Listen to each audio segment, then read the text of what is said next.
Okay, welcome back to the part 3 of chapter 6, recording the inventory transaction. We already talked about the assumption and understanding the LIFO, right? LIFO, FIFO, and weighted average method. And we said that LIFO is good for tax purpose because the low net income, right? Because a high cost of goods sold.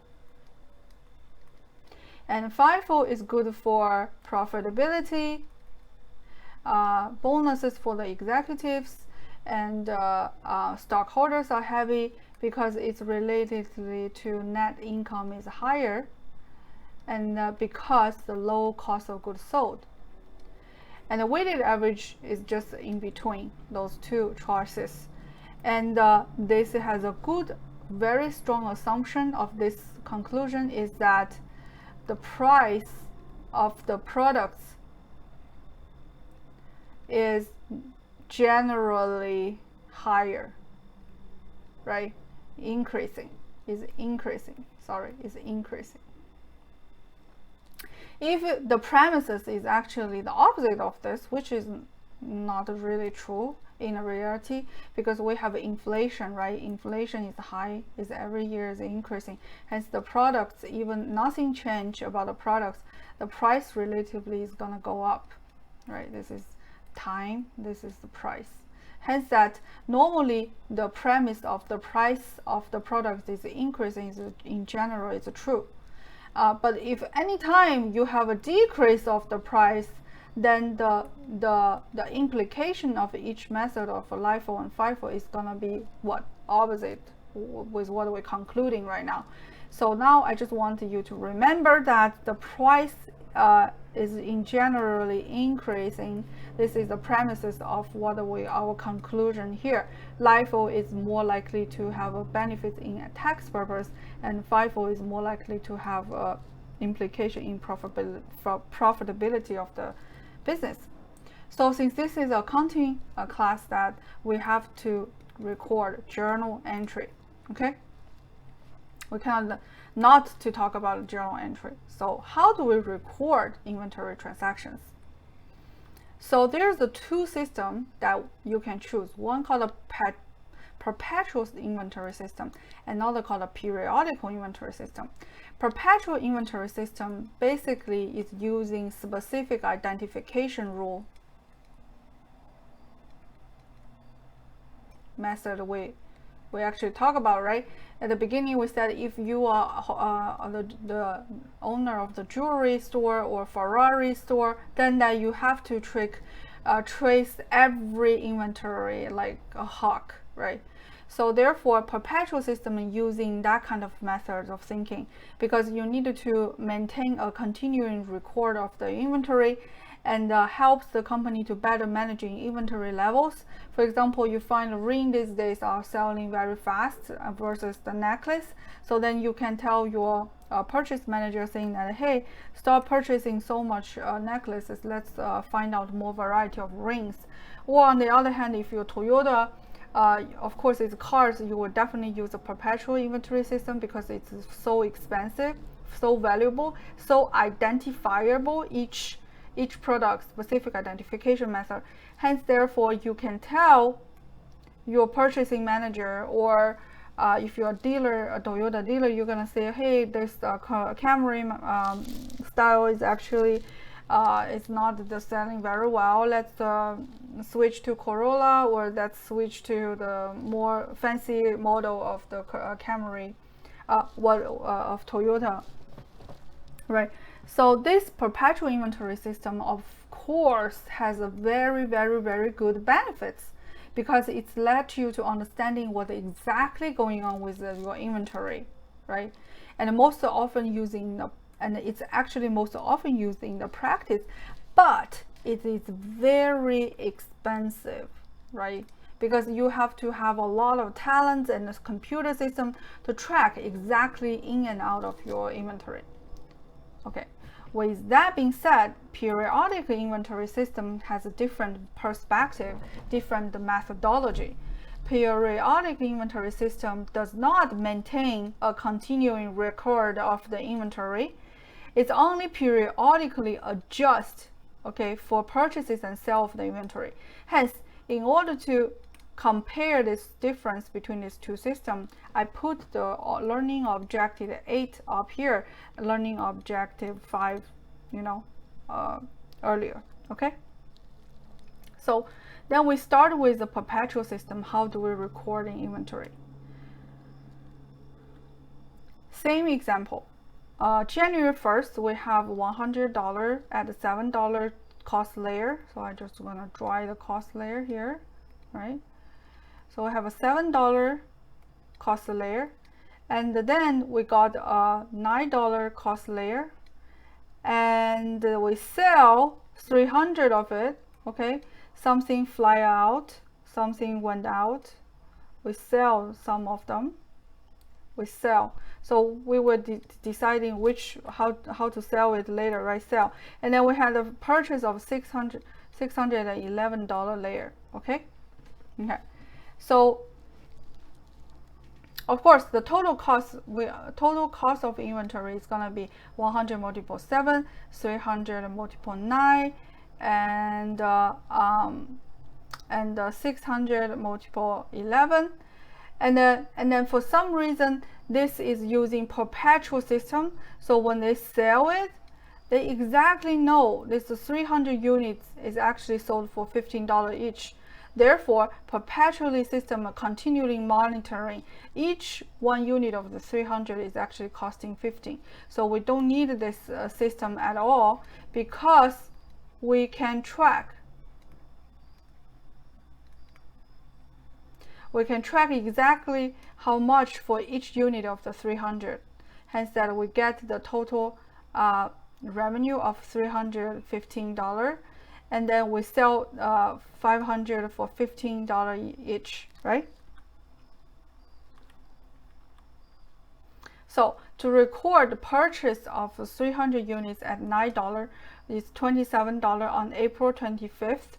We record debit inventory for $2,700 and credit accounts payable for $2,700. So we are recording this transaction right now.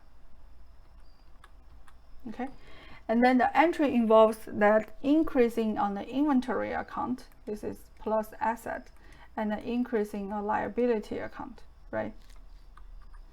Okay, on July 17th, Mario sell the inventory on account for $4,500, which is 300 units at a 15 each.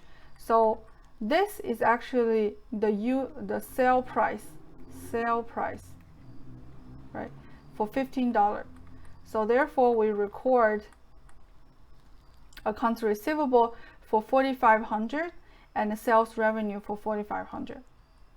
And the cost of goods sold, we know 100 units from $7 layer and 200 units from $9 layer, right? Because look at here, of course, at that moment you have this layer, this 100. So there's use a FIFO method, right? They use the first thing come out from the 300 is actually the 100 units, and then the extra 200 coming from 300, from $9 each. So then we're calculating that the cost of goods sold is $2,500. By the way, right now, pay more attention on how to record the journals instead of LIFO, FIFO, okay? So when you actually made the sale, you debit accounts receivable, credit the sales revenue, and then also whatever method you're using, no matter LIFO or FIFO, you debit cost of goods sold and credit inventory because you're reducing the inventory, right? Sales revenue equals the selling price multiple the units, right? And cost of goods sold is actually expense, is actually purchase cost, is the FIFO method is using. Okay, so now let's look at the inventory account for Mario. So beginning you have 700 and purchase 2,700 units, dollar, and then this is dollar, and you purchase the 16,600 on October 19. However, you sold 2,500 on July 17th, and you sold again on December 15 for 5,300. Hence the credit side is 7,800 and debit side is 10,000. So your ending balance of your inventory by using FIFO method is 2,200. Okay, LIFO adjustment. Company generally maintain their own inventory records on FIFO basis. To report using LIFO, a year-end adjustment inventory needs to be made, right? Because the LIFO cost of goods sold is normally bigger than the FIFO method of cost of goods sold.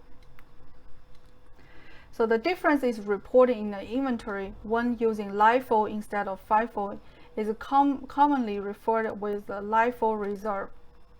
So recall that Mario's ending inventory using FIFO method was 2,200, but would have been 1,600 under the LIFO method, because LIFO is the top layer, the most cheap layer left, right? LIFO took out the earlier ones and took out all this and leave the most cheapest left. Hence that ending inventory of a LIFO is going to be cheaper. It's going to be 1,600. So let's look at Mario's year-end LIFO adjustment to adjust down the inventory account. So remember, this is what the FIFO look like, right? Because we took out the earlier layers, cost layers of 2,500, and then we take out the second purchase later, and then to arriving FIFO LIFO method, we know the ending balance should only be 1,600. Hence, we need to take out the $600 extra as adjustment in the year end of December 31st. The journal gonna be look like debit cost of goods sold and credit inventory. It's like writing the inventory down even more and categorize this 600 by debiting cost of goods sold. Okay, so there's more inventory operations, such as we wanted to understand what is a freight in, what is a freight out. Freight in means shipment from the suppliers, meaning the boat is actually comes to you, right? Ship in. So, but when you ship things out, that means the freight out means you ship to the customer. And the purchase discount is almost similar as the sales discount. It's a discount offered by seller for buyer to quickly pay the payment. Hence that usually the 210 and 30, that rule not only apply to the seller who give a sales discount. When you are the buyer, when you are purchaser, you also can use that discount. You have also recorded that discount and you call it a purchase discount. And purchase return basically is a buyer return unwanted or defective inventory. Also reduce your accounts payable, right? So this reduce your your cash outlay, and then this is reduce your accounts payable. So let's look at examples. Shipping term. Supplier give you things ship to you on April 25th. And then there's a 300 unit at $9 in transition. And then Mario's game shop is getting that product actually 4 days later, right? 4 days later. So there's a contract written in this shipping assignment. So the contract saying that if the FOB, it's called free on board,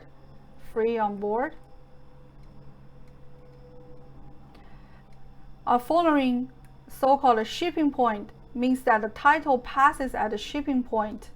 When the inventory leaves the supplier's warehouse, Mario would already record this purchase on April 25th. So when is Mario can recognize this purchase is depending on the contract. What the written contract is, FBO shipping point or FBO destination point. If you have a shipping point, means that the car, as soon as it leaves the door of the warehouse, that moment you should recognize the purchase on April 25th already. If the FOB destination, means that the title passes at the destination when the inventory arrives at Mario's, and Mario would record the purchase on April 29th. So destination means that I only counted the title of the products when you arrive to me. And the FOB shipping point means that I counting the title of the product as soon as you leave the warehouse. It depends on how the contract was written. So how do we taking care of a shipping cost? This example by Amazon, right? Shipping, how does the shipping cost is taken care at Amazon? It says cost of sales primarily consists of purchase prices of the consumer products and inbounding and outbounding shipping cost.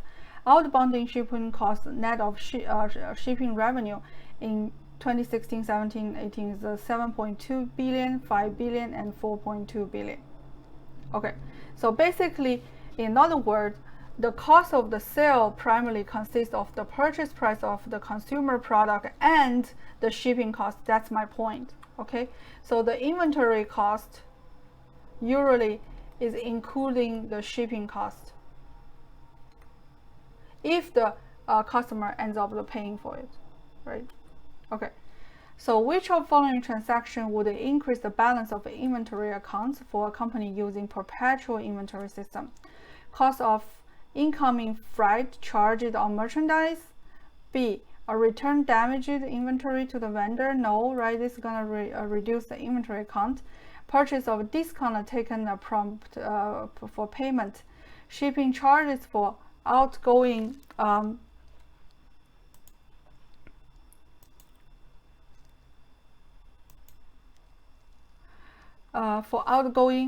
inventory. Shipping charges for outgoing. No, right? Because shipping charges should be reducing the cost of inventory,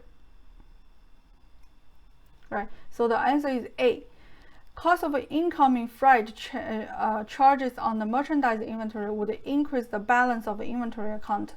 Return of the inventory would decrease the account balance, and as would a purchase discount given the prompt payment also reduce the inventory, right? Okay. And this should be debit as shipping expenses, right? Because now you become a seller in this point. But the ABC is talk about when you're buying a product, and the cost of incoming freight charges on merchandising inventories, like Amazon example, is he said is the product price plus the freight in charges, right? Meaning the amount that you pay for the product that shipped to your warehouse. You are the purchaser here. But if you return or you get a discount on the prompt payment, it's also reduce the inventory account. Okay, so let's look at the gross profit for Mario Game Shop after additional inventory transactions. Okay, so the sales revenue is $815, resulting in $12,000, and cost of goods sold, the beginning inventory is 107 cost layer, and purchase a $309 cost layer, and freight charges here is a $300, which is increasing the cost of goods sold, and purchase discount is decreasing cost of goods sold for $50. Hence, that the purchase available purchases on October 19 is 400 units at $11, resulting in 4,400. So the cost available, the cost of goods sold composed by this item, actually, you see, this is increasing cost of goods sold, and this is decreasing cost of goods sold. Is resulting in a gross profit of 3,950. So takeaway of this illustration is that freight charges and purchase discount are or recognized become a part of inventory costs. Since it's inventory cost, when you sell those inventory, you should also adding these charges into the cost of goods sold account. Hence that freight charges will increasing your cost of goods sold in general and decreasing your cost of goods sold in general. And then now let's compare the purchase and sale of inventory transaction. For every purchase transaction, there's a sales transaction for another party. Sometimes seeing the other side of transaction helps us understand the economic event we're recording. In this illustration, camcorder, okay, so this is camcorder. Camcorder made a 52,500 purchase of inventory on account from Sony. So this is a seller, okay, Sony, and then returned $2,500 of inventory back to Sony, and then pay for the and then receive a $1,000 purchase discount for quick payment. Okay, so therefore let's look at this example again. So inventory, when we purchase a 52,500, we will debit inventory and credit accounts payable because it's a purchase on account. And last chapter, which is chapter 5, we learned that we will debit, as a seller will debit accounts receivable, credit the sales revenue, right? Okay, and then when there's a purchase return, we reduce the amount that we owe as a camcorder, so we debit accounts payable and credit inventory. On the other hand, Sony company, when there is a sales return from camcorder, we will debit the sales return and credit accounts receivable because we reduce down, right? Okay, and payment on account with discount is very interesting. So when we actually pay quick, we write down, we will record accounts payable, debit accounts payable for whatever left after the purchase return, and we credit the cash of the amount that we really pay, and we were reducing inventory, decrease inventory for the portion that we take advantage of the sales return. So therefore, the inventory is credited. Okay.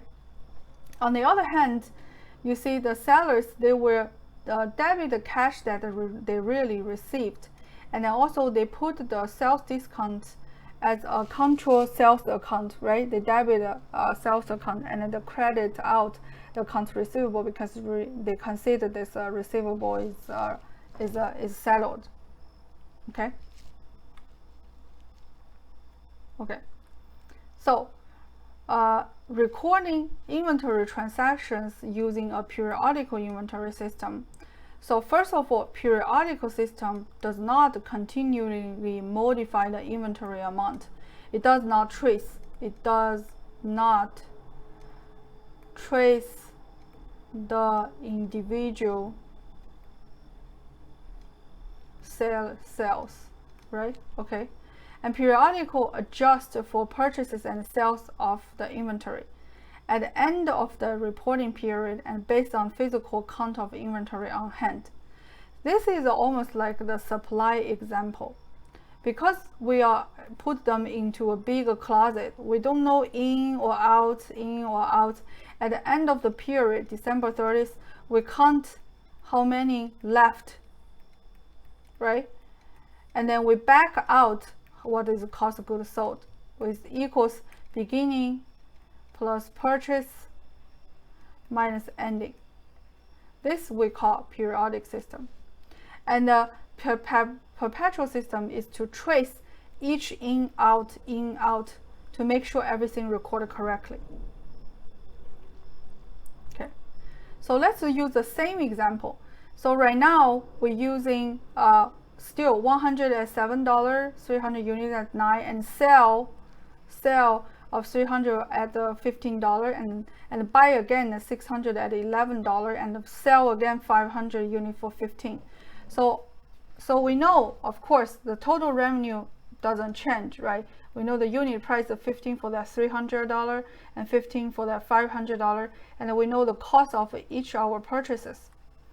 Okay, for the perpetual system, when we have this purchase, what do? We debit inventory, we credit the payable, and so does periodical system. Debit purchase and credit accounts payable.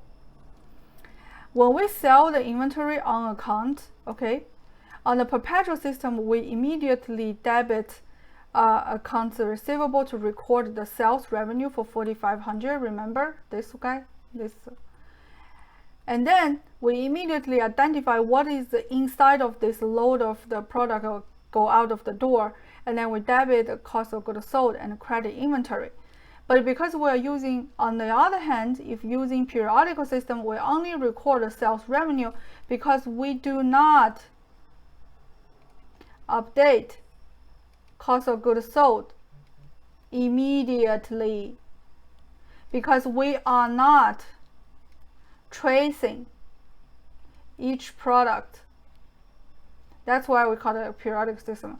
We are going to deal with this cost of goods sold account in the end of the period. Okay, so then we said, oh, then you have to pay freight charges, the purchase charges, like the cost, shipping cost. So of course, in both systems, you want to increasing the inventory, but in perpetual system, you directly debit into the inventory account and credit cash. However, on the periodical system, you debit freight in and credit cash. You open an account called freight in, and this is a temporary account. Okay, and then when you pay on account with a 2% purchase discount of $54 and return the inventory previously purchased on account, all of this transaction, if it's a perpetual system, you hit the inventory. You hit an inventory. For example, if you take advantage of the purchase 2% discount, you will get rid of the accounts payable. At the same time, you credit out the cash that you paid. At the same time, you write down the inventory that you actually saved the money for, right? And also, if you have a return, you debit accounts payable because you return the product, you don't owe that person anything, and you credit out the inventory that you don't want anymore. But on the periodical system, the logic is exactly the same. However, instead of credit out the inventory, you're creating an account called the purchase discount, right? You credit the purchase discount. On the second item on the credit side, you debit accounts payable and you open an account called a purchase discount and credit out the cash. When you have a sales return under the periodical system, you debit accounts payable, you credit the purchase return. So you open the two credit side accounts. One is the purchase discount and one is the purchase return. These are temporary accounts. Okay. And then, as you can see, the multi-step income statement shows that there's a $12,000 of sales revenue, and there's a beginning inventory of $700 and purchases and freight in related to this $3,300 for purchases. And then you will have to minus the discount that you taken and the return that you took. Then you got the cost available for sale for $9,696, and then you less the periodical system. You go there to counting the inventory. You determine that actually it's $16,050. Hence, you backed out the cost of goods sold should be $8,046, and you're getting your gross profit of $3,954. Hence, at the year end, you needed to record. Remember, you did not record anything on the cost of goods sold yet on the periodic system until you come up with this income statement step by step. Tell yourself and the investors you purchased the freight in and discount and the returns, and then the ending inventory you deciding either FIFO, LIFO, whatever you like to choose. And you decided this amount, and then you backed out the balance of the cost of goods sold. Then you record your ending inventory. You record your cost of goods sold. And on the perpetual system, since you are diligently maintaining this inventory, purchase, go out, purchase, out, you know, in the end, the inventory balance has always been accurate under the perpetual system. But a periodical system, you're only taking care of a purchase. There's a account called a purchase account, right? Yeah, and then there's an account called the purchase discount, this side, and then discount, and then there's a purchase return account on this side, right? So in the end, you deciding the ending inventory of 16,000 by debiting the inventory ending, and then you debiting the cost of goods sold for what you calculated for, and then you close out this account, all of this account. You close out all the purchase account, right? By debiting, because you have a credit side balance of a purchase discount in the purchase, I just draw discount on the credit side balance, and the purchase return on the credit side, and the purchases on the debit side. So therefore you will, and the freight in and the debit side, and to close them out, we remember we did this exercise in returning. To close them out, you will debit purchase discount, debit purchase return, credit purchases, credit freight in, right? So therefore you close out the purchases account, and then you credit out the beginning inventory, and this will balance. We're updating, okay? By doing this, you're updating your inventory account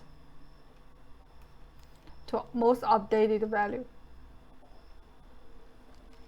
because you credit out the beginning, and then you just debit a new number here, and then you get the correct number of what you want in the end. And the cost of goods sold is recorded as adjustment in the end. Okay, so in nutshell, period end adjustment under periodical system. First, you adjusting the balance of inventory to its proper ending balance. Second, you record the cost of goods sold for the period. Third, you close or zero out the temporary purchases account. Three things you need to do. Okay, so when a periodic inventory system and the FIFO method are used, okay, which of following is correct? A, inventory account will be continuing updated. No, this is a perpetual system. It's asking you periodic inventory system. B, the amount of cost of goods sold will be the same under perpetual system and FIFO method. Right. The cost of goods sold account will be debited for the cost of each sale. No, this is the perpetual system. The amount of ending inventory will be larger under the perpetual system and the FIFO system. No. So another very important thing I wanted to tell you is that the cost of goods sold, the number of cost of goods sold, what is the cost of goods, is determined by your cost assumption, which means that you are using FIFO or are you using LIFO. However, how do you record the general ledger is depending on whether you use a perpetual system or periodic system. Okay. In other words, the amount of the cost of goods sold has nothing to do with whether you use a perpetual system or periodical system. They gotta be the same. The cost of goods sold, no matter how do you journal it, do you journal every time there's a inflow or outflow the product, which is the perpetual thing, or you actually wait the year end to journal the cost of goods sold. In two methods, they have to be equal. Okay, but in terms of journal entry, perpetual system and periodical system is significantly different. Hence, B is very accurate.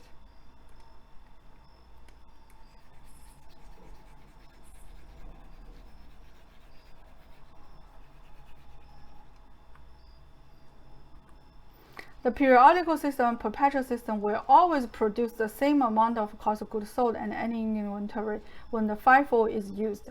A periodic system does not maintain a continuous update of the inventory amount, nor does continuously update the cost of goods sold account. That's the only difference between this cost system. And perpetual system is more expensive than periodic system. Hence the journal entry, as you can see,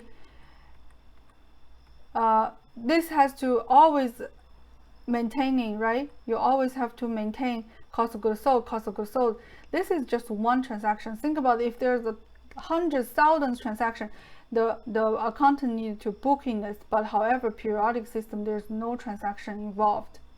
I wish this example has more selling transaction. That way you will see, oh, actually periodical system is actually saving a lot of accounting work.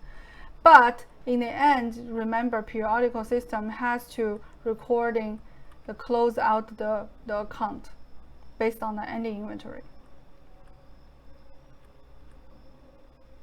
Okay, so this is the second part of the chapter 6, and I think we will do a lot of exercise, although now maybe look a little bit messy, but I believe that you will be able to get it when we do more exercise. Okay, I will see you in the next video.